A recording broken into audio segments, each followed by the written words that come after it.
আসসালামু আলাইকুম। আপনাদের সকলকে জানাই আন্তরিক শুভেচ্ছা ও অভিনন্দন।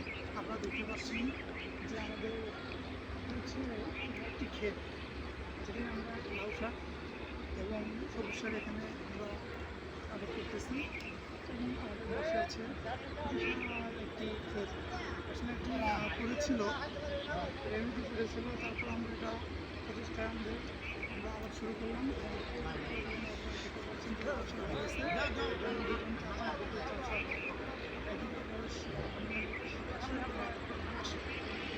তারা